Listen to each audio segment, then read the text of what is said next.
Ye amunawe majaha emazuwa ano chiinyi chakadarocho, chiinyi chinenge ngozi chakadarocho amuna, kuti muntu unokuisire unini, unokuisire mameseji kuwhatsapp. Eya ndinomaona mameseji ndomavhura ndomaboora ndotomaerenga. Pendinopedze kumaerenga mameseji dhata rangu rotopera handiti ndoti chiponda mwoyo changu chinechi ndichazochipingura.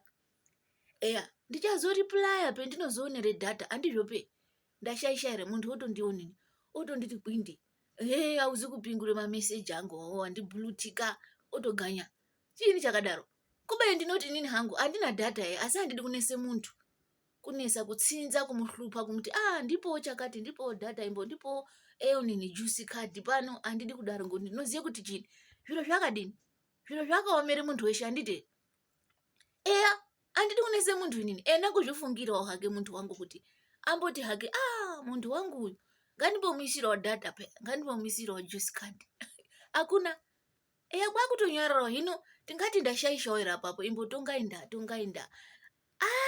zvandinesa ini ndikati here akiti, here amuna igumo renyi chiinyi chakadaro tingatoremba ndochega. Ndikati majaha emazuwa ana ndazotozviona kuti aatodi vantu vakatoti tuwe, aadi vantu vasinganesi, vasingatsinzi, vasingatswenyi. Ndozvandatozoona ini, ndatoongorora ndikati majaha emazuwa ana anode vantu vanototi kutoti wani kuti iwe imbondipowo nini chakati, imbondipowo mari yekuende kusaloni, imbondipowo mari yekonini yekudai pane yekumbotengawo nini chivhara ngozi, imbondipowo onini juice card. Ndozvavanitoda, ngokuti ukati vanyararira payane zvona izvo ndinotoita zvinezvi zvendinomubhire ndaa ineiri panapa, vanotorebe muswe. Ndozvandatozoona amuna hatisi kurwapi, ngationesane panapa, ngationesane. Eya vanorebe muswe votoone ngatei muntu unowu payani dangani utori desperate. Kubeni handizvopi, muntu upotawo weitiwo ngandimbofungawo, ngandimbokarakadzawo chiponda mwoyo changu, ndimbochisepuraizawo ngejuice card handiti. Wotoona meseji yotorira yekutoti mwatopinde onini seusi 100 onini randi yatojusika mufoni.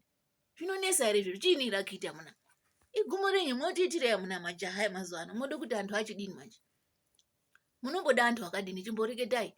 Reketai, ndimwi wandatonanga nyamashi. Majaha arumbwana emazuwa ano, aisa, ngatichiti neaisa, arume asharuka, antu neabve zera anozviita zviro zvendinorekete panapa. Adzisinganopi zviro zvinombaitika. Ini ndinowanze kude kurekete zviro zvinotoitike mundaramo, mulaifi yangu.